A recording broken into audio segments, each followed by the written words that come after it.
Morning students. आज हम लोग स्टार्ट करेंगे इलेक्ट्रोमैग्नेटिक वेव्स, जो हमारा 12th का टॉपिक है। आखिरी है ये इलेक्ट्रोमैग्नेटिज्म से रिलेटेड आखिरी टॉपिक।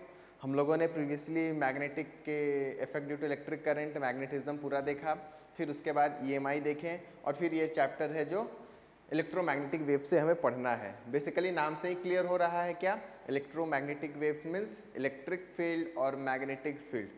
वास्तविक रूप में जो भी चीज़ें हैं जो हमें पढ़नी होती हैं, अगर वो इलेक्ट्रिक फील्ड प्रोड्यूस करता है कोई भी, तो उसके कारण मैग्नेटिक फील्ड भी होता है। हमने पहले चार्ज के बारे में पढ़ा जो इलेक्ट्रोस्टैटिक्स रहा, फिर करंट इलेक्ट्रिसिटी के बारे में देखा, वहाँ पर चार्ज का फ्लो हुआ, फिर मैग्नेटिक में आया कि वही चार्ज करंट कंस्टिट्यूट कर रहा है तो करंट के कारण मैग्नेटिक फील्ड है। ऐसे ऐसे चीज़ों को देखें। फिर मैग्नेटिक फील्ड होने के कारण, चेंज होने के कारण फ्लक्स जनरेट होता है, फ्लक्स जनरेट होने के कारण भाई इंड्यूस्ड करंट आता है। तो ये सब क्या है, बेसिकली अगर आप फ्लैशबैक में लोगे ना तो आपको लगे कि सारी चीज़ें लिंक्ड वाली चीज़ है। बात समझ में आ रही है? तो उसी का एक छोटा सा chapter as a combo of electromagnetic waves दिया है। हमें इस चैप्टर में पढ़ने क्या है, पढ़ना क्या है कि सर पहला जो है देखना है एक बहुत शानदार सा चीज़ जिसका नाम है डिस्प्लेसमेंट करंट, है ना। डिस्प्लेसमेंट करंट पे बात करनी है। उसके बाद हमें इस चैप्टर में थोड़ी सी एनालिसिस लेनी पड़ेगी हमें कि इलेक्ट्रोमैग्नेटिक वेव्स का जनरेशन कहाँ से होता है, बस थोड़ा सा आइडिया ले लेंगे। फिर हम देखेंगे प्रॉपर्टीज़ ऑफ इलेक्ट्रोमैग्नेटिक वेव्स के नाम से 4-5 प्रॉपर्टीज़ को कवर करने की कोशिश करेंगे। और ये आपके बोर्ड लेवल पे और मेंस लेवल पे एक चैप्टर जो है क्वेश्चंस रेगुलर आते ही रहते हैं। तो आइए स्टार्ट करते हैं और हम लोग देखते हैं क्या भाई डिस्प्लेसमेंट करंट के बारे में बात करते हैं। ठीक है, डिस्प्लेसमेंट करंट पे जाने से पहले अगर मैं नॉर्मल करंट की बात करूं, if you talk about general current which we have studied earlier, तो मैं क्या बोलता हूं कि अगर हमारे पास मान लो इधर करंट है, ये कोई भी करंट कैरिंग वायर है जिसमें करंट आई चल रहा है, जिसमें करंट क्या चल रहा है, आई चल रहा है। तो अगर करंट आई चल रहा है तो मैं क्या बोल सकता हूं कि इसी डायरेक्शन में हमारे पॉजिट्रॉन मूव कर रहे हैं, ठीक है ना, और इसके अपोजिट डायरेक्शन में इलेक्ट्रॉन मूव कर रहे हैं। बात समझ में आ रही है? ये हम बोल सकते हैं पॉजिट्रॉन मूव कर रहे हैं और इधर इलेक्ट्रॉन मूव कर रहे हैं। बिल्कुल सही है सर। तो सर डिस्प्लेसमेंट करंट क्या है, मतलब उसका आइडिया क्यों आया गया? ये तो नॉर्मल करंट की बात हो गई। और अगर और अच्छे से लिखा जाए तो मैं इसको ऐसे भी लिख सकता हूं, I equals to dq/dt, rate of flow of charge या rate of flow of net charge, ये हम बोल सकते हैं। तो अगर डिस्प्लेसमेंट करंट की बात करें तो डिस्प्लेसमेंट करंट का आइडिया हमारा कैपेसिटर से आया, जो इलेक्ट्रोस्टैटिक्स में हमने देखा है। पैरेलल प्लेट कैपेसिटर की बात करें तो किसकी बात करें, पैरेलल प्लेट कैपेसिटर, वो आपको अच्छा फील देता है, पैरेलल प्लेट कैपेसिटर। तो अगर मैं सर बात करता हूँ डिस्प्लेसमेंट करंट क्या है, ये तो नॉर्मल करंट हम जान रहे हैं। अगर डिस्प्लेसमेंट करंट की बात करूँ, डिस्प्लेसमेंट करंट, उसमें मैं क्या देखता हूँ, देखो डिस्प्लेसमेंट करंट में अगर मैं बात करूँ तो मान लो हमारे पास एक पैरेलल प्लेट कैपेसिटर है, कुछ भी हो सकता है भाई, ऐसा मैं एक बना दे रहा हूँ नॉर्मल, जो फिगर्स आपके बुक में दिए रहते हैं। ये हमारे पास एक पैरेलल प्लेट कैपेसिटर है और ये बेसिकली कैसा है, रेक्टेंगुलर है, कुछ भी हो सकता है, रेक्टेंगुलर हो सकता है, सर्कल हो सकता है, ठीक है ना, डिस्क के फॉर्म में। तो हमारा ये रेक्टेंगल है। चलो भाई, यहाँ पर इसमें अगर चार्ज कुछ नहीं है और मैं इसको t=0 पर अगर बैटरी से कनेक्ट कर देता हूँ, कोई भी V वोल्ट की बैटरी है, V वोल्ट की बैटरी है, ये हायर पोटेंशियल प्लस, ये लोअर पोटेंशियल माइनस। तो अगर मैं V वोल्ट की बैटरी से इसको कनेक्ट कर देता हूँ तो मेरे को पता है कि अगर इनिशियल कैपेसिटर पर कोई चार्ज नहीं होगा तो धीरे धीरे कैपेसिटर विल चार्ज, धीरे धीरे क्या हो जाएगा, कैपेसिटर हमारा चार्ज होने लगेगा। मतलब अगर मैं बात करूँ कैपेसिटर पे चार्जेस का एक्युमुलेशन होने लगे, कैपेसिटर का ये प्लेट प्लस प्लस प्लस ले लेगा और opposite polarity minus minus minus यहाँ पर ही आ जाएंगे, ठीक है ना। और इस डायरेक्शन में हमारा मान लो करंट चल रहा है। बात क्लियर है? बिल्कुल सही। मैग्नेटिज्म में हमने क्या देखा, ठीक है, मैग्नेटिज्म में हमने देखा जब स्टार्ट कर रहे थे तो मैंने एक बात किया था ओरिस्टेड, ठीक है ना। ओरिस्टेड एक साइंटिस्ट थे जिन्होंने ये प्रूव किया था कि करंट कैरिंग वायर हमें मैग्नेटिक फील्ड प्रोड्यूस करके देता है। क्या देता है? Current carrying wire produces a magnetic field. और उस मैग्नेटिक फील्ड को कैलकुलेट करने का तरीका बेयो-सावर्ट्स लॉ से हमने सीखा, एम्पियर सर्किटल लॉ से हमने सीखा। तो अगर मैं ओरिएस्टेड के उस एक्सपेरिमेंट पे जाऊं तो ओरिएस्टेड क्या कहता है, ओरिएस्टेड कहता है कि कोई भी करंट कैरिंग वायर है, ठीक है ना, इस पे आता हूँ दोबारा, इस पे आता हूँ, ध्यान से देखिएगा। ओरिएस्टेड क्या कहता है, ओरिएस्टेड कहता है, आपको पता भी होगा, ओरिएस्टेड कहता है कि कोई भी करंट कैरिंग वायर है, मान लो ये करंट कैरिंग वायर है, तो इसके कारण मैग्नेटिक फील्ड का जनरेशन है, and the calculation of that magnetic field can be done with the help of two basic laws which we have studied in magnetism, Biot-Savart's law and Ampere's circuital law। तो यहाँ पर अगर मैं ओरिएस्टेड के experiment की बात करूँ तो उसने बोला कि अगर ये करंट कैरिंग वायर है तो इसके नीचे आप मैग्नेटिक कंपास को रख दो। अगर मैग्नेटिक कंपास को रख दो तो क्या देखा था वो भाई कि ये डिफ्लेक्शन शो किया। क्या शो किया? डिफ्लेक्शन शो किया। बात क्लियर है? Magnetic compass deflected. वहीं से इन्होंने आइडिया दिया कि current carrying wire produces a magnetic field. बात समझ में आ गई? बिल्कुल सही है सर। तो यहाँ पर अगर मैं देखूं कि हमारे पास एक करंट कैरिंग वायर है जो कि एक्चुअल में करंट को कंस्टिट्यूट कर रहा है, I बात समझ में आ रही है ना, I, ठीक है। तो अगर मैं यहाँ पर मैग्नेटिक कंपास को रखूँ या मैग्नेटिक कंपास को इसके नीचे रखूँ, साइड में नहीं नीचे रखा जाता है, मान लो ये करंट कैरिंग वायर है तो इसके नीचे आप मैग्नेटिक कंपास को रखते हैं, ऐसे हम देखते हैं, ठीक है। तो अगर मैं यहाँ पर मैग्नेटिक कंपास को रखूँ या नीडल को रखूँ, तो अगर मैं रखता हूँ, ये क्या है? मैग्नेटिक नीडल या मैग्नेटिक कंपास, ठीक है। इस जगह पे भी रख दो भाई मैग्नेटिक कंपास,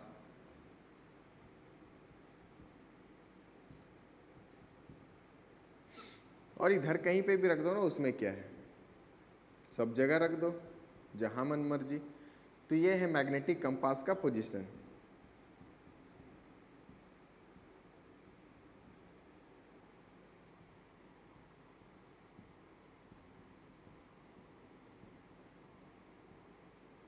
ठीक है। अब ये जो मैग्नेटिक कंपास है जब प्लेस किया गया तो देखा क्या गया कि डिफ्लेक्शन होना चाहिए, डिफ्लेक्शन होना चाहिए, और डिफ्लेक्शन हुआ भी, और डिफ्लेक्शन हुआ भी।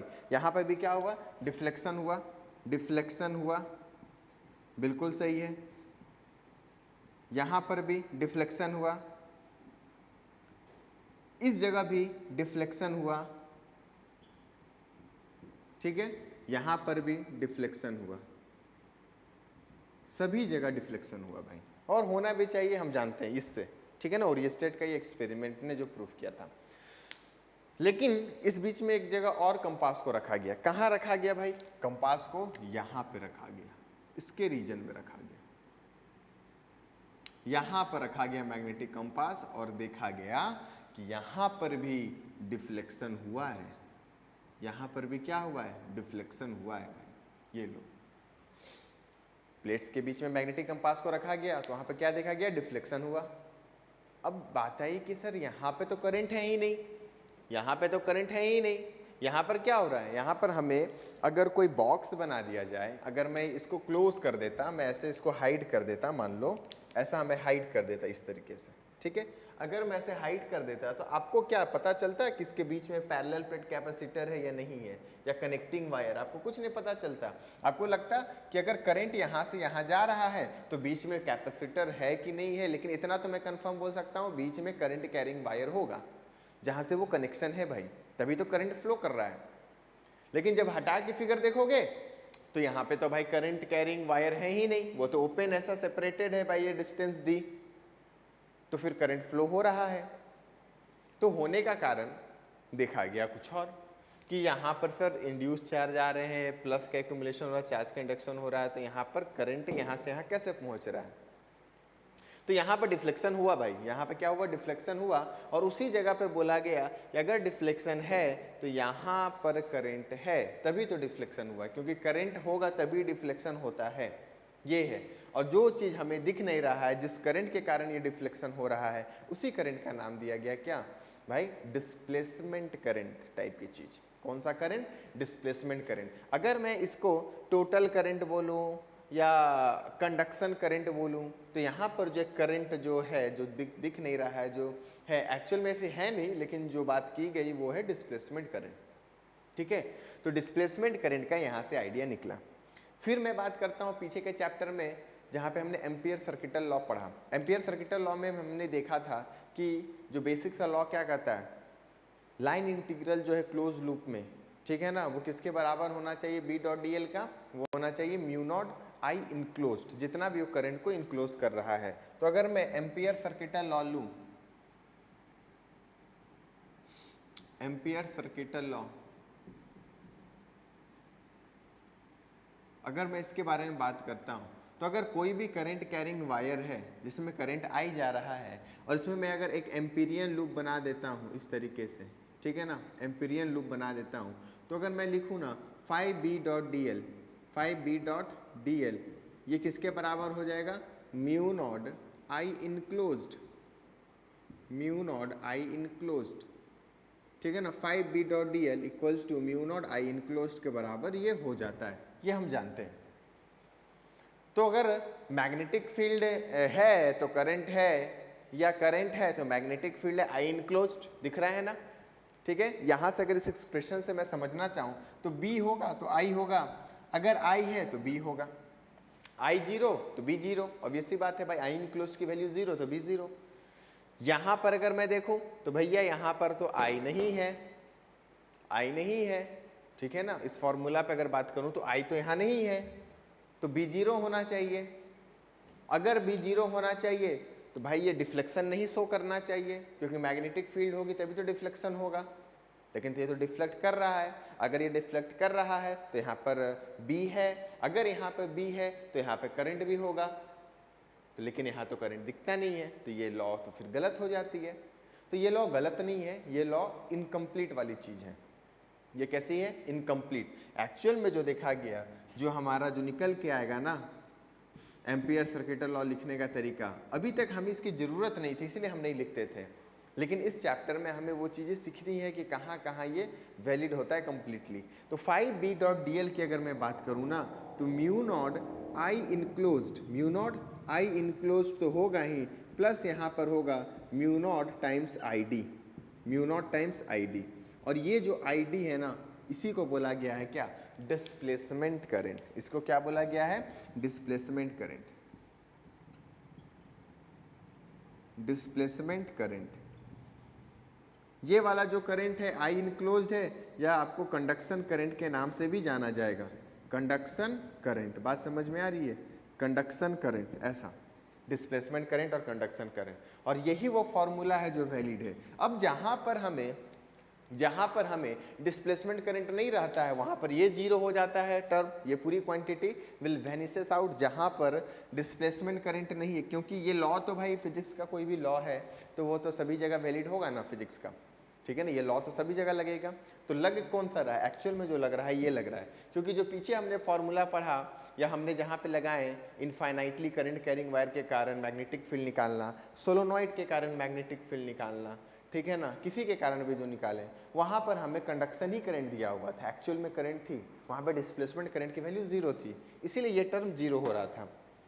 इस पर्टिकुलर केस में, इस फॉर्मूला में भी ना हर एक पोजीशन पे ये टोटल वैलिड है, लेकिन जहाँ पर हम कंडक्शन करंट ले रहे हैं ना, तो वहाँ पर डिस्प्लेसमेंट करंट जीरो हो जा रहा है, जहाँ पर हम डिस्प्लेसमेंट करंट की बात करेंगे वहाँ पर ये टर्म जीरो हो जाएगा।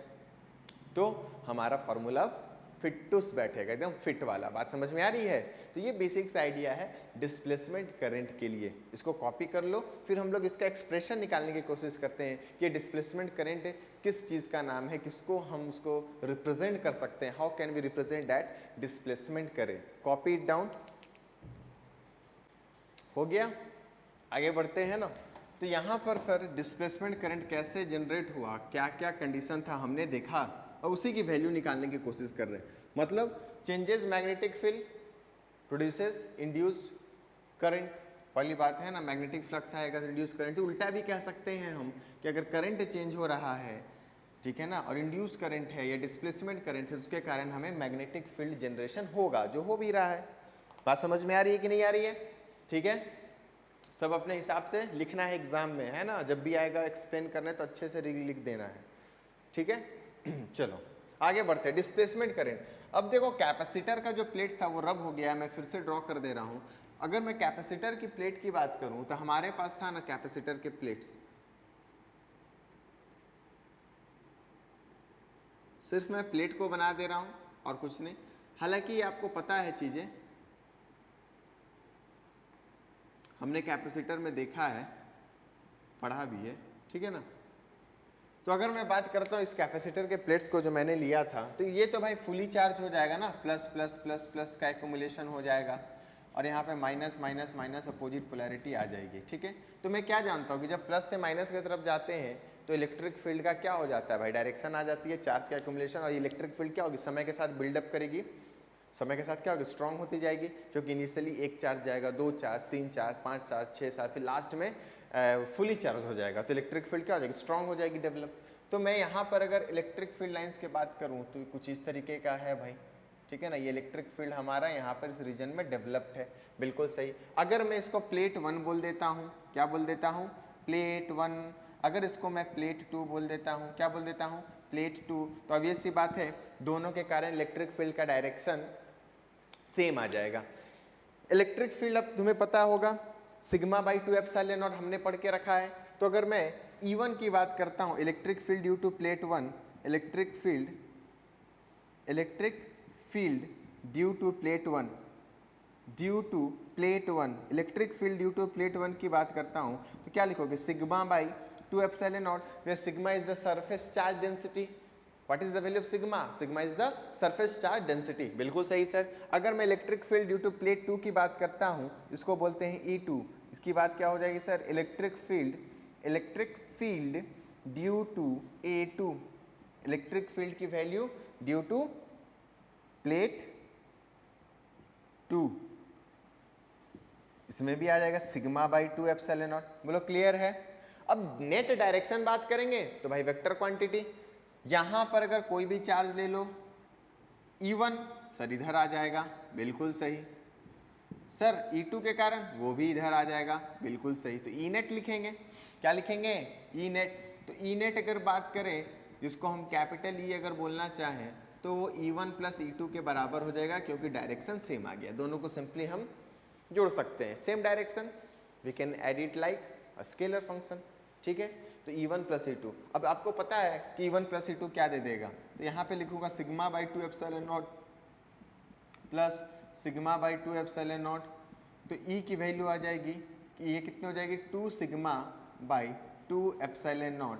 तो यहाँ से कट्टम कुट्टी किए तो 2 ने 2 को खा लिया, और जो हमारे पास बच रहा sigma by epsilon naught, which we are familiar to this expression very starting of this class 12 है ना, सिग्मा बाई 2 एप्सिलॉन नॉट। अब सिग्मा क्या है सर, सरफेस चार्ज डेंसिटी, तो we can replace this too also. Sigma को क्या लिख सकते हो, charge upon area, surface charge density. तो from here you can write it as electric field equals to Q by A times epsilon naught. बात clear है।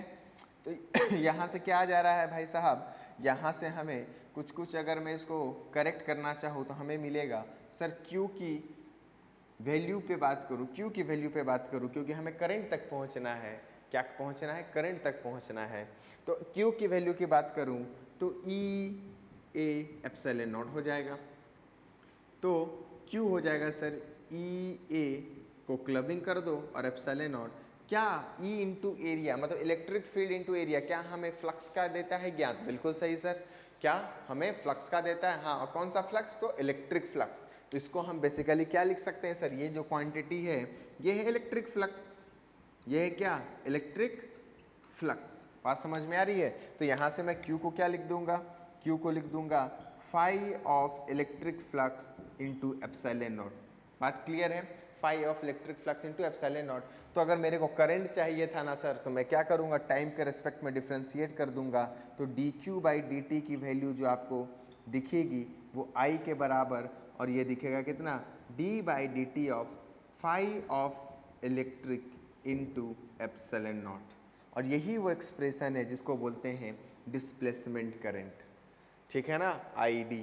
जो ID जो टर्म आपको दिख रहा है ना, वो ID ये पूरा चीज़ है, ठीक है।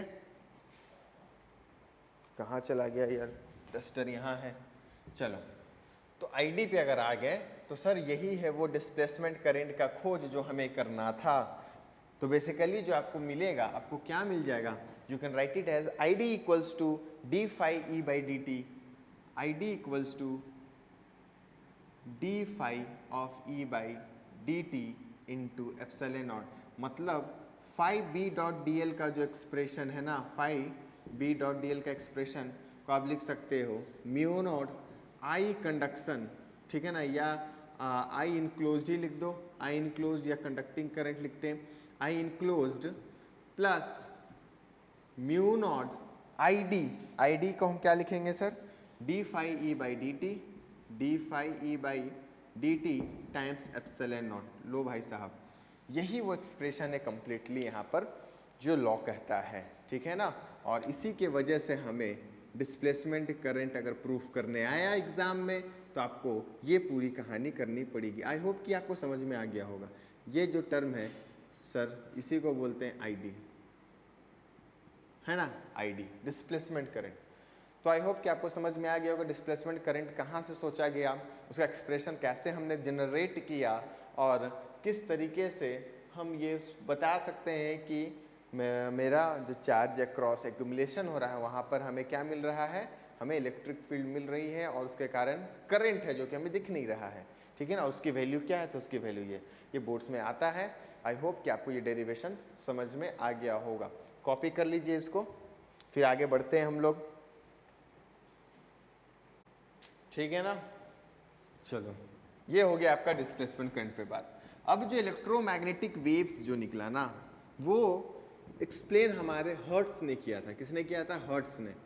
सिंपल सा ये बस जान के रखिए, उनका भी कुछ एक्सपेरिमेंट था, उन्होंने किया था कि इलेक्ट्रोमैग्नेटिक वेव्स एक्चुअल में क्या है और कैसे ट्रैवल करती हैं। वो एक्सपेरिमेंट सेटअप था, उस पर ज़्यादा बात नहीं करूँगा क्योंकि वो आपके NCERT के टेक्स्ट बुक में दिया भी नहीं है और अब से पूछेगा भी नहीं। छोटा सा कहीं नाम वगैरह लिखा भी है, सिंपली हर्ट्स के नाम पे लिखा गया है, ठीक है ना। तो हर्ट्स ने ये मतलब आइडिया लिया था इलेक्ट्रोमैग्नेटिक वेव्स का कि कैसे वो जनरेट हुई। इलेक्ट्रोमैग्नेटिक वेव्स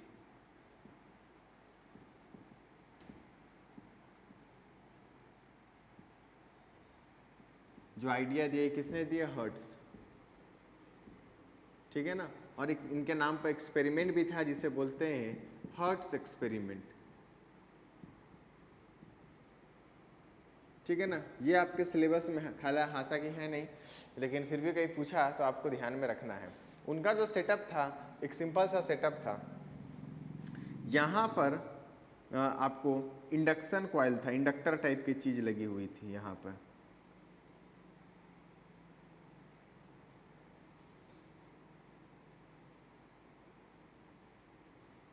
ऐसा कुछ लिखा। ये है हमारा इंडक्शन कॉइल। इंडक्शन कॉइल मतलब इंडक्टर जो हमने पढ़ा है, ठीक है ना, इंडक्टर L, ये इंडक्शन इंडक्टेंस L, ठीक है ना, वो mutual inductance, parallel inductance type की इंडक्शन कॉइल एक लिया गया था इनका एक सेटअप में। काम वही करता है, ठीक है ना, जो वहाँ पे करता है म्यूचुअल इंडक्टेंस या हमारा नॉर्मल जो इंडक्टेंस होता है सेल्फ इंडक्टेंस, काम वही करता है। इंडक्शन कॉइल एक नाम दिया गया है, एक्चुअल में चीज़ें वही चीज़ जो हमने सीखा है। यहाँ से कनेक्टिंग वायर ले जाए गए और ये कनेक्टिंग वायर को कनेक्ट कर दिया गया ऊपर ले जाके हमारा इंडक्टर से, ठीक है। और फिर यहाँ पर एक कैपेसिटर आ गया, फिर यहाँ पर कनेक्टिंग वायर,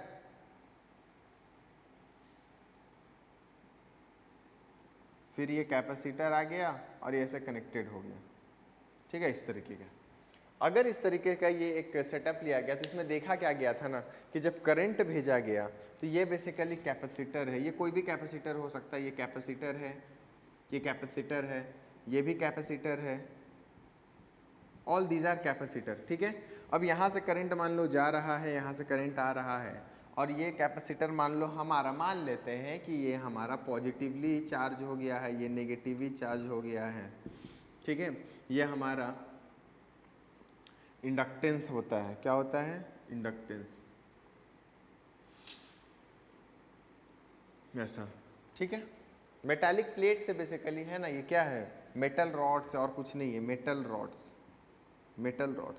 तो देखा गया कि जब ये चीज़ें जब हो रही थी ना, मतलब कि चार्ज है, करंट जाके एक्यूमुलेट हो रहा है, कैपेसिटर के अक्रॉस चार्ज का एक्यूमुलेशन हो रहा है, तो कुछ समय के बाद यहाँ पे दिखा स्पार्क, क्या दिखा, स्पार्क दिखा, ऐसा जो देखते हो ना आपको चिंगारी जो दिखता है कभी कभी इलेक्ट्रिक वायर्स में, जब ये शॉर्ट सर्किटिंग होता है तो ये हमारा स्पार्क दिखा, ठीक है। और ये स्पार्क है कुछ अलग टाइप से भी ऑब्जर्व किया गया कि बगल में एक मान लो हमारे पास इस टाइप का कुछ भी एक मेटालिक रिंग रखा गया था, क्लोजली, ज़्यादा दूर नहीं, क्लोज करके रखा गया था ऐसा, ठीक है। इस तरीके से एक मेटालिक रिंग है, मान लो मेटेलिक रिंग, ठीक है ना। अगर ये मेटेलिक रिंग है तो यहाँ पर भी स्पार्क जनरेट हुआ भाई, मतलब इस पे स्पार्क ऐसे ऐसे दिखने लगे। तो आइडिया क्या है? आइडिया यह है कि भाई स्पार्क तो जनरेट हुआ इस जगह पे, ये स्पार्क यहाँ से यहाँ कैसे ट्रैवल कर गया? तो जो ट्रैवल करने का जो कैरियर बना गया ना, जिसके थ्रू वो पहुंचा, वो देखा गया कि वो एक इलेक्ट्रिक फील्ड और मैग्नेटिक फील्ड का कॉम्बो, जो इलेक्ट्रोमैग्नेटिक वेव्स है ना, उन्हें वो लेके गए वहाँ पर, ठीक है ना। वो एक कैरियर की तरह काम किया जो इस स्पार्क को वहाँ तक भी कुछ पहुँचाया, जनरेट किया। और हम जानते भी है, ठीक है ना, देखते भी, लाइट इज इलेक्ट्रोमैग्नेटिक वेव है ना।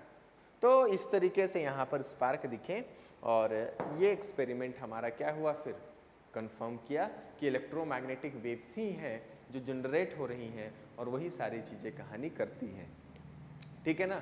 ये स्पार्क, इसको बोला जाता है स्पार्क रीजन, और कुछ नहीं, ये एक जनरल ऐसा मोटा मोटी सेटअप है लाइक दैट टाइप का, जो आपको हर्ट्स ने दिया था प्रूफ करने के लिए कि मैग्नेटिक इलेक्ट्रोमैग्नेटिक वेव्स का आइडिया कहाँ से आया, ठीक है। हमें अब जो बात करनी है, हालांकि ये आपके एनसीईआरटी में शायद नहीं है, एक दो टर्म है हर्ट्स पे, लेकिन ये पूरा एक्सपेरिमेंट नहीं है। हमें जो बात करनी है, तो सोच तो यहीं से मिला इलेक्ट्रोमैग्नेट का। अब हमें जो बात करनी है वो बात करनी है थोड़ा इलेक्ट्रोमैग्नेटिक वेव्स का रिप्रेजेंटेशन, है ना।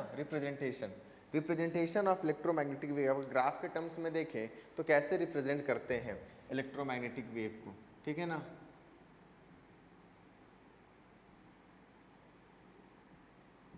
रिप्रेजेंटेशन ऑफ इलेक्ट्रोमैग्नेटिक वेव,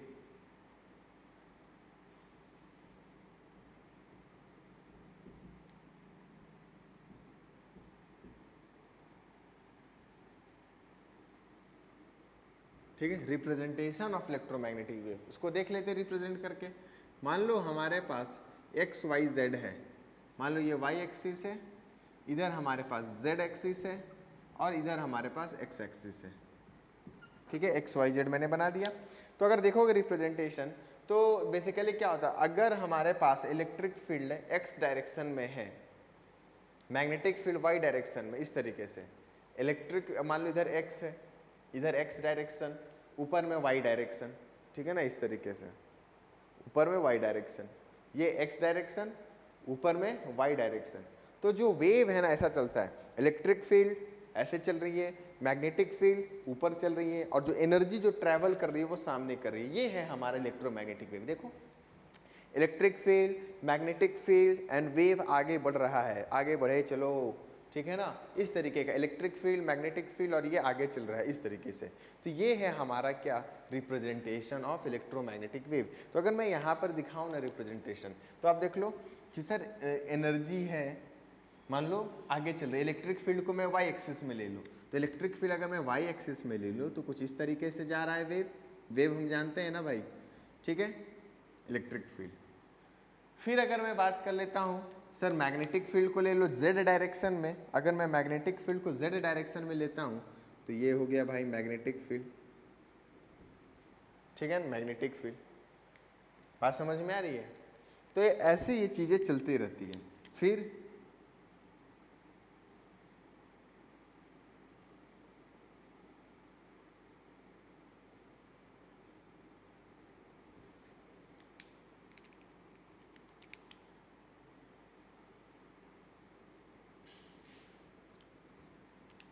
ठीक है ऐसा।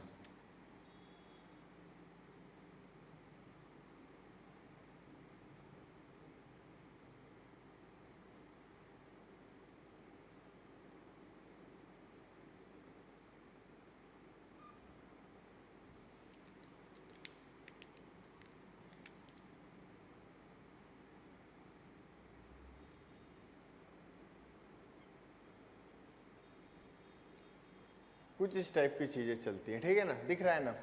तो अगर मैं क्या बोलता हूँ यार, एनर्जी जो है आगे चल रही है, जो एनर्जी जो कैरियर है, एनर्जी जो है वो आगे चल रही है, एनर्जी जो ट्रैवल कर रही है वो एक्स में कर रही है, ऊपर में कौन है भाई? Magnetic field, electric field. तो अगर मैं इलेक्ट्रिक फील्ड की बात करूं तो वाई एक्सिस,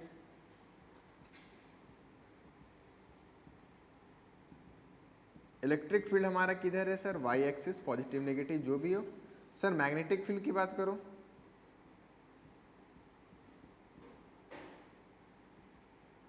मैग्नेटिक फील्ड हमारा z axis, and direction of propagation of wave x axis. Direction of propagation of wave, direction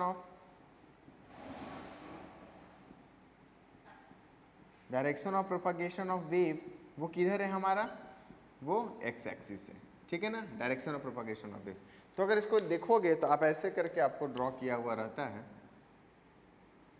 ये लाइंस बेसिकली आपको फील कराती हैं कि ये प्रोपगेट किधर कर रहा है, प्रोपगेट किधर कर रहा है, ये ऊपर, ये इधर, ठीक है। फिर ये नीचे जैसे ही जीरो होता है अपोजिट ले लेता है और ये अपना ऊपर चला जाता है।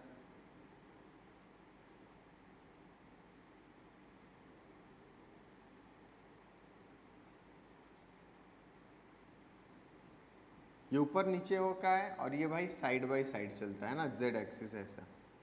तो इस तरीके से आपको दिख रहा है। तो ये है हमारा representation of electromagnetic wave graphically. अभी आप किसको किधर भी चला सकते हो, जरूरी नहीं कि हमारा magnetic field electric field y में ही चलेगा, इलेक्ट्रिक फील्ड z में चला दो, इलेक्ट्रिक फील्ड x में चला दो, लेकिन ऑल आर परपेंडिकुलर। अगर ये x है z है तो ये y होगा, ये y है z है तो ये x होगा, ये x और y है तो ये z होगा, ठीक है ना। All are mutually perpendicular to each other वाली कहानी, बात समझ में आ रही है। तो इस तरीके से हम चीज़ों को करते हैं, ठीक है। इसको कॉपी कर लीजिए डायरेक्शन। अगर मेरे को मान लो डायरेक्शन निकालना भी है तो एक रिलेशन होता है E equals to direction of propagation of electromagnetic wave E cross B। क्या होता है? E cross B। अगर मेरे को निकालना है डायरेक्शन मान लो तो डायरेक्शन ऑफ प्रोपगेशन अगर मेरे को सिंपली निकालना है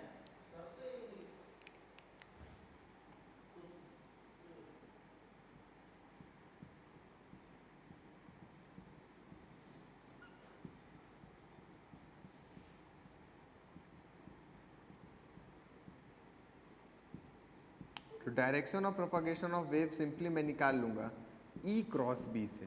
किससे निकालूंगा? E cross B। ये हमें डायरेक्शन देता है कि हम किधर ट्रैवल करेंगे, ठीक है ना। तो E cross B will going to give you the direction of propagation of wave, electromagnetic wave किधर ट्रैवल करेगा। अब जैसे कि ऊपर देखो electric field sir Y axis, cross product करने आना चाहिए भाई साहब, है ना। क्रॉस प्रोडक्ट से पहले नहीं कुछ होगा, क्रॉस प्रोडक्ट आना चाहिए। तो E cross B sir Y axis में इलेक्ट्रिक फील्ड, B Z में, तो E क्रॉस B करो तो थंब व्हील किधर आ रहा है सर? परपेंडिकुलर आ रहा है ना, तो X में, ठीक है ना। तो E क्रॉस B आपको करने आना चाहिए। तो आपको ये डायरेक्शन ऑफ प्रोपगेशन ऑफ क्या दे देता है? इलेक्ट्रोमैग्नेटिक वेव, ठीक है ना। आप इसको कॉपी कर लो, फिर आगे बढ़ते हैं। हो गया, ठीक है ना। तो इस तरीके से डायरेक्शन देख लेते हैं। अगर इसको समझना है तो ऐसे भी कर सकते हो कि I और B को लिख लो ना, I और B को लिख लो। क्या लिख लोगे सर? E किधर है? J cap, J। B किधर है सर? K cap. तो J क्रॉस K वही चीज़ है ना, J क्रॉस K क्या देगा? I cap. तो I कैप में ये चल रहा है, बात समझ में आ गई। चलो अब बात कर लेते हैं कुछ properties, basic characteristics of electromagnetic wave जो आपको पढ़ना है, ठीक है ना। बेसिक कैरेक्टरिस्टिक, ज़्यादा नहीं, सिंपल से कैरेक्टरिस्टिक्स पे हम बात करते हैं, ठीक है। कैरेक्टरिस्टिक्स ऑफ इलेक्ट्रोमैग्नेटिक वेव देख लेते हैं।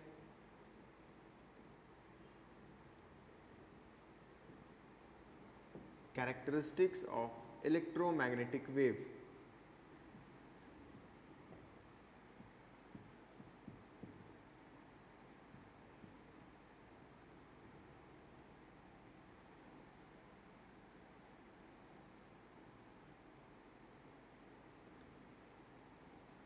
ठीक है ना। कैरेक्टरिस्टिक्स ऑफ इलेक्ट्रोमैग्नेटिक वेव में क्या देखेंगे सर?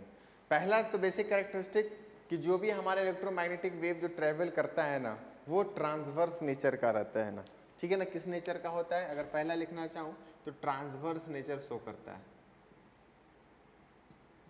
Transverse nature. ये आपको पता है ट्रांसवर्स नेचर क्या होता है और लॉन्गिट्यूडनल नेचर क्या होता है? साउंड में आपने पढ़ा है, वेव इन स्ट्रिंग वाली चीज़। ठीक है ना। तो ये हो जाता है हमारा क्या, ट्रांसवर्स नेचर की बात हो जाती है। तो कैरेक्टरिस्टिक्स में पहला कि ट्रांसवर्स नेचर का है। दूसरा सर एक्सप्रेशन से अगर लिखना चाहूँ तो मैं भी वो लिख भी सकता हूँ कि सर कैसे रिप्रेजेंट करते हैं। अब ये है एक वेव, ये क्या है, एक वेव है। तो एक वेव को सर हम जानते हैं y equals to A sine omega T plus minus omega T, हाँ प्लस माइनस के एक्स, फिर इधर जो भी है फाई नॉट जो भी है ले लो इनिशियल फेज। फाई को वैल्यू मैं ले लेता हूँ 0 मान लो। इनिशियल फेज जो कांस्टेंट है वो 0 है, ठीक है। हमारा इनिशियल फेज कांस्टेंट क्या है, 0 है। तो ये है। अब माइनस प्लस क्या होता है, direction of propagation of wave. Plus में है कि माइनस में है, वेव किधर ट्रेवल कर रहा है, तो मैंने माइनस लिखा है। ये क्या है, इक्वेशन ऑफ वेव है। ये क्या है, एक इक्वेशन ऑफ वेव को रिप्रेजेंट करता है सर, इक्वेशन ऑफ वेव। बात समझ में आ रही है ना। ये हो गया इक्वेशन ऑफ वेव। अगर मैं यहां पर बात करूं,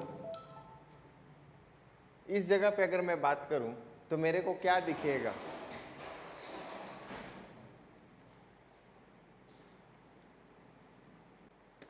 ठीक है ना। तो इसको इक्वेशन ऑफ वेव बोलते हैं। तो अगर मैं यहाँ पर बात कर लेता हूँ सर दूसरी, sir equation of electromagnetic wave लिखना है तो basically it's a combination of electric field and magnetic field. तो मैं इलेक्ट्रिक फील्ड के लिए क्या लिखूंगा, इलेक्ट्रिक फील्ड के लिए लिखूंगा E equals to E naught, sine ही फंक्शन ले लेता हूँ, ओमेगा टी माइनस के, किधर है भाई, ये एक्स में ही चल रहा है वेव, के एक्स, ठीक है। लेकिन इलेक्ट्रिक फील्ड है किधर सर, जे कैप, ठीक है। के x direction of propagation of wave x, लेकिन इलेक्ट्रिक फील्ड किधर, जे कैप। ये है एक्स और जे का मतलब। बात समझ में आ रही है, कंफ्यूजन नहीं रखना है। एक्स का मतलब वेव किधर चल रही है, आगे खूब आज एक्स में, यहां देखो चल रही है ना भाई, ये ऊपर नीचे है, ये ऊपर नीचे है, ऐसा कैसा है भाई, ऊपर नीचे है, लेकिन ये बढ़ किधर है, आगे बढ़ रहा है ना, ऐसे ये आगे बढ़ रहा है। तो ये एक्स उसके लिए है। चलो भाई, तो अगर मैं यहाँ पे लिखना चाहूँ तो ई हमारा क्या है, इलेक्ट्रिक फील्ड ही तो है। ई क्या है, इलेक्ट्रिक फील्ड। ई नॉट क्या है, मैक्सिमम वैल्यू और पीक वैल्यू, और इसी को क्या बोलते हैं, एम्पलीट्यूड। क्या बोलते हैं, एम्पलीट्यूड। बात क्लियर है। तो एम्पलीट्यूड हो गया। कभी कभी ई नॉट को यहाँ पर लिखा रहता है E M subscript maximum type में, ऐसा। के हमारा क्या है, वेव नंबर है सर। ओमेगा क्या है, एंगुलर फ्रीक्वेंसी और वेलोसिटी। ओमेगा क्या है, एंगुलर वेलोसिटी और फ्रीक्वेंसी। के क्या है सर, वेव नंबर। ये सब हम लोग 11th में देखे हैं, wave number 2 pi by lambda, wave number 2 pi by lambda, ठीक है। इस तरीके से हम लिख सकते हैं ये इलेक्ट्रिक फील्ड को। वैसा ही सर है हमारा मैग्नेटिक फील्ड, उसको भी लिखना पड़ेगा। लिखते हैं मैग्नेटिक फील्ड को, देखो भाई साहब लिख लेते हैं। इस पर्टिकुलर फिगर को याद रखिएगा, मैग्नेटिक फील्ड किधर है, जेड में था हमारा, है ना, जेड में है मैग्नेटिक फील्ड, जेड में था, तो उसको जेड लिख लेते हैं।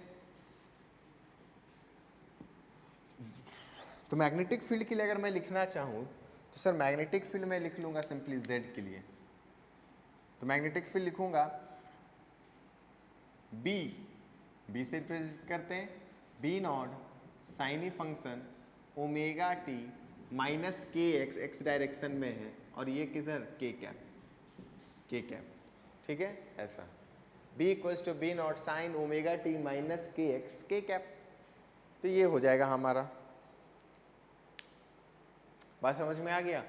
सिमिलर वही terms, B naught maximum value of magnetic field या पीक वैल्यू, ओमेगा के, और एक्स मतलब एक्स में चल रहा है मैग्नेटिक फील्ड, ऐसे था, ये इस तरीके से था जेड में, और ये लेकिन बढ़ किधर रहा है, देखो आगे बढ़ रहा है, ये आगे बढ़ रहा है, ये आगे बढ़ रहा है, ठीक है। तो इसीलिए ये है एक्स, और ये के कैप में ऐसे हो रहा है, और ये बढ़ आगे रहा है। बात क्लियर है। तो वही वाली चीज़ मैंने बताया। तो ये हो गया हमारा भाई रिप्रेजेंटेशन, अगर फॉर्मूला टर्म्स में, अगर वेव की इक्वेशन में रिप्रेजेंट करना है ऐसा। तो अगर दोनों को आप देखोगे तो इलेक्ट्रिक फील्ड और मैग्नेटिक फील्ड को आप क्या लिख सकते हो, ऐसे ही लिख सकते हो। कॉपी कर लो इसको।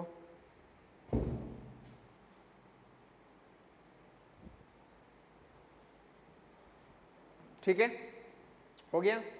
यहाँ पर एक जो तीसरा आपको समझना है, relationship between electric field and magnetic field. Relationship between electric field and magnetic field, ये चीज़ भाई, relationship between electric field and magnetic field. अब इसको थोड़ा डायरेक्टली एक्सेप्ट कर लो, ठीक है ना, ये थोड़ा याद करने वाला है। इसका रिलेशन क्या है, E equals to B C, simply याद रखना EBC, England board of cricket, EBC याद कर लो, याद करने में क्या, EBC ये रिलेशन है, E equals to B C. C क्या है, E क्या और B क्या हमें पता है भाई। E है हमारा इलेक्ट्रिक फील्ड, E है हमारा इलेक्ट्रिक फील्ड, B है हमारा मैग्नेटिक फील्ड, B है हमारा मैग्नेटिक फील्ड, C है हमारा स्पीड ऑफ लाइट, C है हमारा स्पीड ऑफ लाइट। आज समझ में आ गया। तो EBC ये एक रिलेशन है। अगर आपको B फाइंड करने आया तो आप निकाल लो, E फाइंड करने आया तो कैलकुलेट कर लो। स्पीड ऑफ लाइट की वैल्यू पता है 3 × 10⁸ मीटर पर सेकेंड, ठीक है। चलो भाई, ये हो गया रिलेशनशिप। तीसरा हो गया भाई, चौथा क्या बोलता है, बोलता है कि प्रेशर का फॉर्मूला बताओ कि इलेक्ट्रोमैग्नेटिक वेव जनरेट्स और एक्सर्ट्स प्रेशर। हमने पढ़ा है क्या न्यूक्लियाई में, स्टार्टिंग जब हम लोग मॉडर्न फिजिक्स 1 पढ़ रहे थे, उसमें रेडिएशन प्रेशर एक टर्म्स था, हमने देखा था, रेडिएशन प्रेशर इंटेंसिटी के टर्म्स में था। तो यहाँ पर भी है एक रेडिएशन प्रेशर वाली चीज़, मतलब कि जो इलेक्ट्रोमैग्नेटिक वेव है जो आपके पास है, light wave is electromagnetic wave, तो वहाँ पर वहाँ पे प्रेशर एग्जर्ट कर रहा है। तो कितना प्रेशर है, कैसे है, उसको आप निकालो। तो वो मैं निकालने की कोशिश करता हूँ, ठीक है ना। तो जो चौथा है वो हमारा प्रेशर का चीज़ है, ठीक है। प्रेशर जो कैरेक्टरिस्टिक है, pressure exerted by electromagnetic wave, pressure exerted by electromagnetic wave, ये चौथा कैरेक्टरिस्टिक्स है। ये एक्सर्ट करता है प्रेशर, कितना प्रेशर क्या करता है उसको हम लोग क्या करते हैं, देखने की कोशिश करते हैं। तो एक हमारे पास रिलेशन है जिसको बोलते हैं एनर्जी मास रिलेशन आइंस्टीन का, वो कितना है, E equals to MC square, E equals to MC square, एक रिलेशन है ना, E equals to MC square, ठीक है, E equals to MC square. तो उसको हम लोग देखते हैं, sir E equals to MC square है, इसको लिखो। लिखने का तरीका, M और C को कॉमन ले लो, मतलब एक साथ लिखो और C ऐसा एक साथ लिख दो, MC को एक साथ लिख दो और ऐसे करके C आ जाएगा। तो यहाँ पर अगर तुम देखोगे तो M इंटू C आ गया सर, मतलब क्या है, मास इंटू वेलोसिटी। एक टर्म हुआ करता है मोमेंटम, बात समझ में आ रही है, क्या होता है मोमेंटम। तो ये वाली चीज़ को आप क्या लिख सकते हो, E equals to P into C। तो अगर P निकालना है मोमेंटम तो क्या लिखोगे, E बाई C। बात समझ में आ रही है कि नहीं, अगर P निकालना है तो आप क्या लिखोगे, E बाई C। तो इस तरीके से momentum equals to energy by speed of light आ जाएगा, momentum equals to energy by speed of light. इसको और अगर सिंप्लीफाई करना चाहो तो आप लिख सकते हो मोमेंटम को क्या, मास इंटू वेलोसिटी। इसको क्या लिख सकते हो, mass into velocity equals to E by C, ठीक है। मैं इधर रब कर देता हूँ, थोड़ा इधर आ जाते हैं।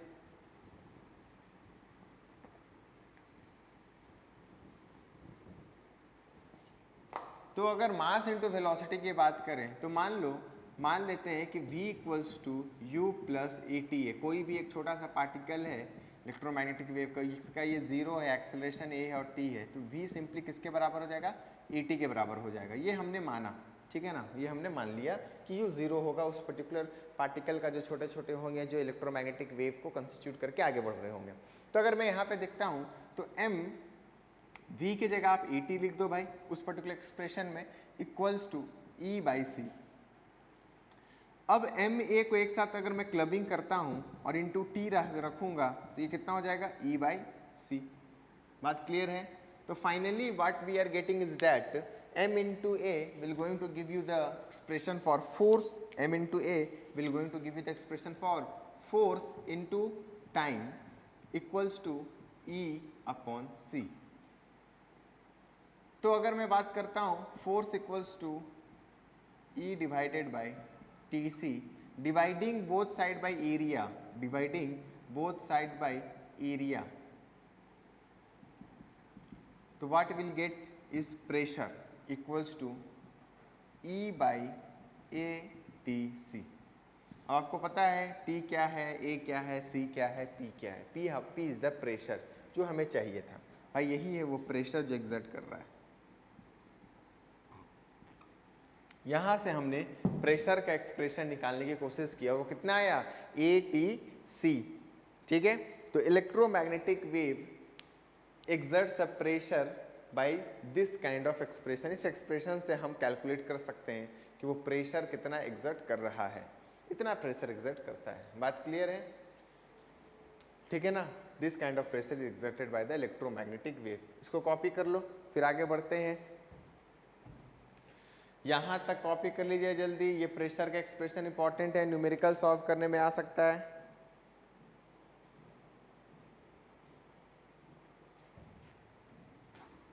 हो गया, ठीक है। चलो अब बात कर लेते हैं थोड़ी डेंसिटी का भी। डेंसिटी भी बोलता है कभी कभी कि डेंसिटी क्या होती है, निकालो इलेक्ट्रोमैग्नेटिक वेव का। तो डेंसिटी की अगर बात करूं, जो फिफ्थ है density, density of electromagnetic wave. तो डेंसिटी की अगर बात करूं तो electromagnetic wave basically combination of electric field and magnetic field का कॉम्बिनेशन को बोलते हैं। तो इलेक्ट्रिक फील्ड की डेंसिटी क्या होती है, डेंसिटी पर यूनिट वॉल्यूम पे अगर जो बात करते हो, तो डेंसिटी ऑफ अगर E की बात करूं पर यूनिट वॉल्यूम तो कितना होता है, half epsilon not E square, बिल्कुल सही। मैग्नेटिक डेंसिटी की बात करूं तो क्या होता है, magnetic density B square by 2 mu naught. बात समझ में आ रही है।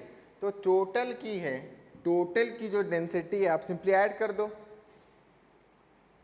टोटल की जो डेंसिटी है इलेक्ट्रोमैग्नेटिक वेव का वो सिंपली क्या कर दो, ऐड कर दो। तो टोटल जो डेंसिटी आ जाएगी वो आ जाएगी density of E plus density of B।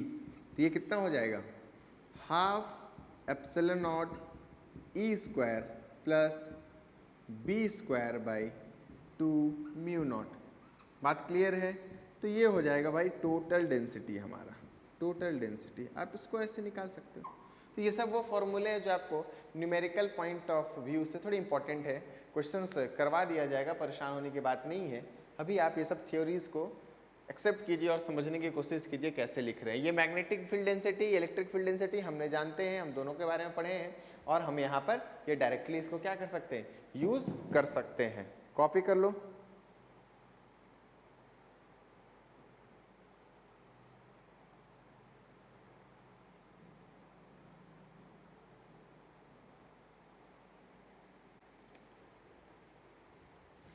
आगे अगर बात करते हैं तो वेलोसिटी ऑफ इलेक्ट्रोमैग्नेटिक वेव कैसे निकालेंगे sir, velocity of electromagnetic wave. तो उसका भी सिंपल सा, जैसे C का क्या होता है, root under of 1 by root under of mu naught E naught, वैसे ही वेलोसिटी ऑफ इलेक्ट्रोमैग्नेटिक वेव को लिख सकते हैं 1 by root under of mu into epsilon, ठीक है ना, मतलब permeability into permittivity.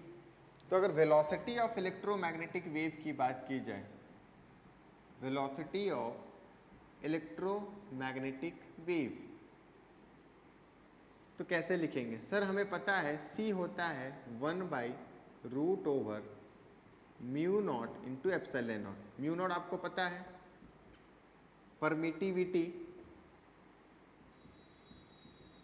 Permittivity of free space, sorry epsilon naught है ये। म्यू नॉट क्या है, permeability, permeability of free space, या वैक्यूम जो भी हम बोलते हैं, ठीक है ये। तो इससे तो मैं कैलकुलेट करता हूं तो मेरे को पता है कितना आंसर आने वाला भाई, 3 × 10⁸ मीटर पर सेकेंड। बात समझ में आ रही है। तो अगर किसी भी जनरल वेलोसिटी की बात करें हम इलेक्ट्रोमैग्नेटिक वेव का, तो v इक्वल्स टू 1 upon root over of mu times epsilon आप लिख सकते हैं, म्यू टाइम्स एप्सिलॉन, ठीक है, जिस मीडियम की है। तो अगर मैं यहाँ पे बात करूँ, सपोज ये कर लो हमारी इक्वेशन 1 है, ये इक्वेशन 2 है, बात समझ में आ रही, इक्वेशन 1 और इक्वेशन 2। तो इन दोनों को अगर आप डिवाइड कर दो, इन दोनों को आप डिवाइड कर दो तो क्या लिखोगे? तो इन दोनों को अगर से डिवाइड कर देंगे तो मैं लिखूंगा C/V, इसको क्या बोलते हैं? Refractive index. रिफ्रैक्टिव इंडेक्स मान लो ईटा, रिफ्रैक्टिव इंडेक्स की वैल्यू आ जाएगी। तो आप डिवाइड करके निकाल सकते हो कितना आएगा रिफ्रैक्टिव इंडेक्स, C/V जो रिफ्रैक्टिव इंडेक्स आएगी, C कितना है सर? 1/√ओवर म्यू नॉट एप्सिलॉन नॉट, और ये पूरा डिवाइड ले लेगा 1/√ओवर म्यू टाइम्स एप्सिलॉन। तो यहाँ से आप सिंपली लिख सकते हो √ओवर mu by mu naught, right, mu by mu naught into epsilon by epsilon naught. इसी को बोलते हैं relative mu R into epsilon R, mu R into epsilon R, relative permeability of medium और या relative permittivity of a medium, जो हमारे refractive index दे देगा n, refractive index दे देगा n, ठीक है ना, n। तो यहाँ पर ये हो जाता है रिलेशन है एक, जस्ट आपको याद रखने के लिए, रूट ओवर ये पूरे का है, रूट ओवर किसका है? ये पूरे का रूट ओवर चलेगा। तो इस तरीके से आप चीज़ों को देख सकते हो। बात समझ में आया कि नहीं आया? ठीक है, तो ये बेसिक से जो प्रॉपर्टीज़ हैं वो आपको ध्यान में रखनी है। इसको कॉपी कीजिए, हो गया ना, ठीक है। तो एनर्जी डेंसिटी पे अगर मैं बात करूं ऑफ इलेक्ट्रोमैग्नेटिक वेव, तो यहाँ पर एक अलग फॉर्मूला भी आपको फिर देखने को मिलता है जिसको बोलते हैं आरएमएस वैल्यू टाइप्स। किसमें? RMS value types. क्यों? क्योंकि अपने साइकिल को चेंज हो रहे, प्लस माइनस हो रहे हैं, है ना। जो भी हमारा इलेक्ट्रोमैग्नेटिक वेव चल रहा है वो क्या हो रहा है भाई? अपने आप को वो चेंज कर रहा है, अपने आप को क्या कर रहा है? वो चेंज कर रहा है, दिख रहा है ना, इस तरीके से। तो प्लस माइनस टाइप्स की चीज़ें आपको देखने को मिलती हैं, ठीक है, ऐसा। तो एसी साइकिल का वो हमें ख्याल देता है। तो अगर मैं आरएमएस की भी वैल्यू की बात करूं, तो एनर्जी डेंसिटी की बात करूं, तो डेंसिटी ऑफ मैग्नेटिक फील्ड अगर लिखना है तो क्या था? b²/2 mu naught. तो मैं लिख सकता हूँ b² का RMS value by 2 mu naught. RMS I hope आपको पता है। वैसे ही अगर हम इलेक्ट्रिक फील्ड के लिए लिखना चाहते हैं तो ERMS में लिख सकता हूँ का square by epsilon not by 2, ठीक है, ऐसा। अब मेरे को एक रिलेशन पता है, सुंदर था, E = BC। तो यहाँ से B की वैल्यू अगर लिखना चाहूँ तो सर आ जाएगा E/C, बिल्कुल सही सर। तो BRMS जरा आप लिख दो। तो BRMS अगर कहीं पूछा तो मैं लिख दूंगा सर ERMS/C। बात क्लियर है कि नहीं क्लियर है? बिल्कुल क्लियर है सर। तो ERMS/C मैं लिख दूंगा। तो यहाँ से ये सिचुएशन से हमें एक रिजल्ट देखने को मिलेगा, आइदर ऑफ B और आइदर ऑफ E, जैसा भी हमसे पूछा जाएगा हम निकाल सकते हैं, जैसा ही पूछा जाएगा। तो अगर मैं देखूँ कि टोटल डेंसिटी या डेंसिटी पर यूनिट वॉल्यूम जिसको बोलते हैं, डेंसिटी पर यूनिट वॉल्यूम, ठीक है ना, वो जो था वो कितना था हमारा? Density of B plus density of E। इसको आरएमएस के टर्म्स में लिख दो, इसको भी आरएमएस के टर्म्स में लिख दो। बात समझ में आ रही है कि नहीं आ रही है? बिल्कुल आ रही है सर, बिल्कुल आ रही है। तो यहाँ पर कितना था? Half epsilon not E², half epsilon naught, तो ERMS का square plus density of BRMS, ठीक है। तो BRMS को क्या लिख सकते हो सर? ये हो जाएगा half epsilon not E² plus ये हो जाएगा कितना? BRMS by 2 mu naught by 2 mu naught. अब BRMS को आप ERMS/C लिख दो। BRMS को क्या लिख दो? ERMS/C। तो हाफ एप्सिलॉन नॉट ERMS और प्लस BRMS को जगह मैं क्या लिख रहा हूँ? ये वैल्यू को मैं सब्स्टिट्यूट मार रहा हूँ, ERMS/C। तो यहाँ पे हो जाएगा सर ERMS का square by C² into 2 mu naught. बोलो बात क्लियर है? मैंने सब्स्टिट्यूट मार दिया, किसी के टर्म्स में भी एक्सप्रेशन आपको पूछ सकता है तो आप निकाल सकते हो। क्यों? क्योंकि ये चेंज कर रहा है साइकिल, तो इसीलिए हम एसी के बारे में भी सोच सकते हैं। तो यहाँ से जो आ जाएगी, ये आ जाएगी sir half epsilon naught E R M S का स्क्वायर। जिसको मैं अगर सॉल्व कर लूँ तो यहाँ पे देखो सर दिखेगा ई आर एम एस का स्क्वायर, बिल्कुल ठीक है। नीचे क्या दिख रहा है जरा बता देना तो बच्चे लोग, नीचे क्या दिख रहा है? नीचे सर हमें दिख रहा है सी स्क्वायर। तो सी की वैल्यू कितनी होती है सर? इतना तो होता है सी की वैल्यू। स्क्वायर कर दोगे तो 1 by mu naught epsilon not बचेगा, और यहाँ पे सर 2 म्यू नॉट। तो म्यू नॉट ने म्यू नॉट को साफ कर दिया, तो फाइनली जो बच रहा है वो बच रहा है half epsilon naught E R M S का स्क्वायर। और यहाँ पर भी बच गया सर, ये एप्सिलॉन नॉट ऊपर चला जाएगा, हाफ रह जाएगा, तो half epsilon naught E R M S का स्क्वायर। अगर आर एम एस के टर्म्स में दिया है वैल्यू तो हम ऐसे लिख सकते हैं, नहीं दिया है तो ई के टर्म्स में हम डायरेक्ट लिख सकते हैं। ठीक है, तो फाइनली जो हमारा एक्सप्रेशन बन जाएगा ना टोटल डेंसिटी का, तो क्या बन जाएगा जरा देख लो। तो टोटल डेंसिटी का जो बन जाएगा, इन दोनों को ऐड कर दो आप, तो ऐड कर दोगे तो क्या आ जाएगा? Epsilon naught E R M S. यही तो बचेगा। ठीक है, इसी को बोलते हैं डेंसिटी पर यूनिट वॉल्यूम। ठीक है, इलेक्ट्रोमैग्नेटिक वेव का density per unit volume of electromagnetic wave. Almost सारी प्रॉपर्टीज और फार्मूला जो थे इस पर्टिकुलर चैप्टर में, इस टॉपिक में, जो आपको न्यूमेरिकल्स बनाने के लिए मददगार साबित होंगे ना, which are helpful for you solving the different kind of questions, तो ये हमने डिस्कस कर दिए हैं। फिर उसे पावर पे भी आ जाएगा, इंटेंसिटी पे आ जाएगा फॉर्मूला। तो इंटेंसिटी पावर अपॉन एरिया, ठीक है ना, पावर पर यूनिट टाइम, कितना एरिया में पावर पर यूनिट एरिया, कितना एरिया में हमारा लाइट फॉल कर रहा है इलेक्ट्रोमैग्नेटिक। तो वही है जो हम लोग ने पढ़ा है, किस में, लाइट वगैरह में पढ़ा है, इंटेंसिटी की बात। तो फार्मूला तो खुद पे खुद बनते जाएंगे, ऐसे ऐसे नहीं, छोटे मोटे जो कि स्टैंडर्ड फार्मूला मैंने आपको डिस्कस कर दिया है। सो ये चैप्टर लगभग सब खत्म ही है, यही है। इसमें कुछ प्रॉपर्टीज़ हैं इलेक्ट्रोमैग्नेटिक वेव का, so you have to discuss that kind of property, और you can simply have to learn that property, है ना। वो प्रॉपर्टी को आपको लर्न करने आना चाहिए। तो अगर आप वो लर्न कर पाओगे तो ठीक है, उसको थोड़ा बहुत देख लीजिएगा इलेक्ट्रोमैग्नेटिक वेव के बाद। बाकी मैं इस पर एक और लेक्चर लाऊंगा जिसपे मैं क्वेश्चंस को डील करूंगा। I will gonna deal questions regarding this particular chapter. ठीक है, पढ़िए, ये चैप्टर हो गया है 10।